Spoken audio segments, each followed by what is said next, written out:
अस्सलाम वालेकुम everyone, welcome to my YouTube channel. Hopefully आप सब ठीक होंगे, खैरियत से होंगे। चलें जी, हम अपनी वीडियो स्टार्ट करते हैं।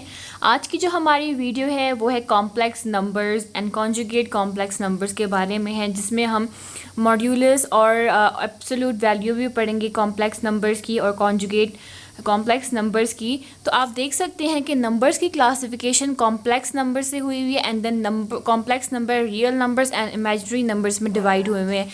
हम इनको ब्रीफली अभी स्टडी करते हैं कि ये कौन से होते हैं कॉम्प्लेक्स नंबर्स। कॉम्प्लेक्स नंबर्स क्या होते हैं आज की वीडियो में हम ये देखेंगे। ठीक है जी, कॉम्प्लेक्स नंबर्स के बारे में ये है कि 1975 में एक जर्मन मैथमेटिशियन था, ठीक है जी,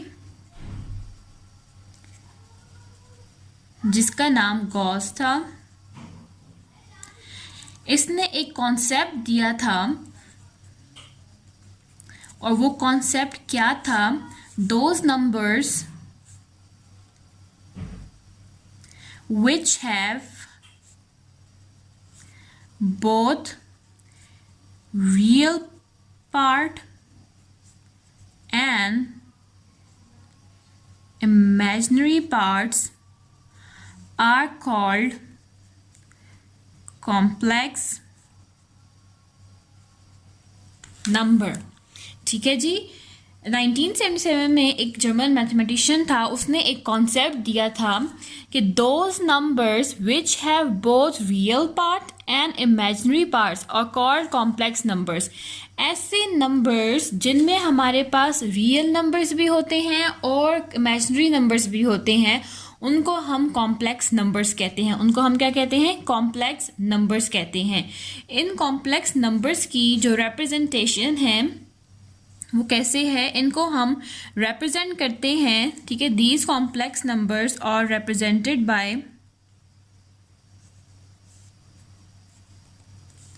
Z, कैपिटल Z लेटर से रिप्रेजेंट करते हैं, ठीक है जी।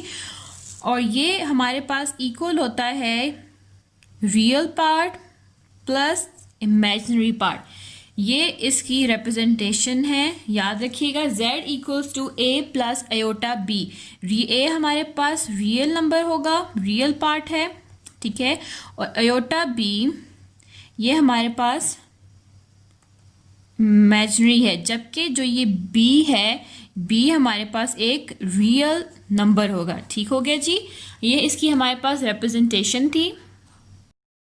ये हमारे पास कॉम्प्लेक्स नंबर की रिप्रेजेंटेशन थी। अगर हमारे पास ज़्यादा कॉम्प्लेक्स नंबर्स हैं तो हम उनको कैसे डिनोट करते हैं? Z1 equals to A1 plus iota B1, ठीक है। इसी तरह हमारे पास अगर कोई और सेट है Z2, इसको हम डिनोट करते हैं A2 प्लस अयोटा B2 के साथ, इसी तरह डिनोट करेंगे और ये सेट ऐसे ही चलता जाएगा up to infinity.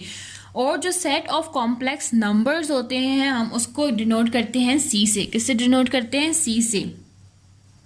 Set of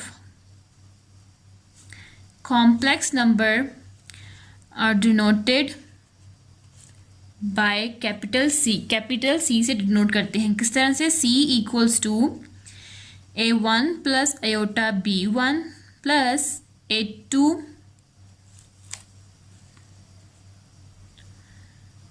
plus iota B2 comma A3 plus iota B3 comma up to infinity. ठीक है, ये इन्फिनिटी तक जाता है, तो हम इसको ऐसे भी लिख सकते हैं Z equals to C equals to Z1 comma Z2 comma Z3 and up to so on. ठीक है जी, अब आप देख सकते हैं ये इक्वल होता है। मैंने आपको बता दिया कि ये इसकी रिप्रेजेंटेशन है। ये Z1 हो गया, Z2 जो कॉम्प्लेक्स नंबर्स को, जो हमारे पास सेट्स होते हैं कॉम्प्लेक्स नंबर्स के, हम उनको C से डिनोट करते हैं और हमारे पास सेट इस तरह से कॉम्प्लेक्स नंबर्स का आ जाता है। हाँ जी, नेक्स्ट हमारे पास आता है conjugate complex numbers. Conjugate complex numbers क्या होते हैं? जो कॉम्प्लेक्स नंबर्स होते हैं हमारे पास, उनको हम रिप्रेजेंट करते हैं Z equals to A plus iota B के साथ, ठीक है। इसके साथ हम रिप्रेजेंट करते हैं, जबकि जो कॉन्जुगेट होता है कॉम्प्लेक्स नंबर्स का, हम उससे जेड डैश से रिप्रेजेंट करते हैं, ठीक है, और जेड के ऊपर एक बार होती है उसे रिप्रेजेंट करते हैं। और इसमें होता क्या है कि जो कॉम्प्लेक्स नंबर होता है उसके दरमियान में जो साइन होता है वो चेंज हो जाता है। क्या हो जाता है? चेंज हो जाता है। अगर प्लस है तो वो माइनस हो जाएगा, अगर माइनस है तो वो प्लस हो जाएगा। अब z इक्वल्स टू, z इसके इक्वल है तो z कॉन्जुगेट जो है वो इक्वल हो जाएगा a माइनस आयोटा b के। ये हमारे पास क्या आ जाता है? कॉन्जुगेट कॉम्प्लेक्स नंबर्स, याद रखिएगा, ठीक है। और हम इसको z बार से डिनोट करते हैं। अब मॉड्यूलस क्या होता है? मॉड्यूलस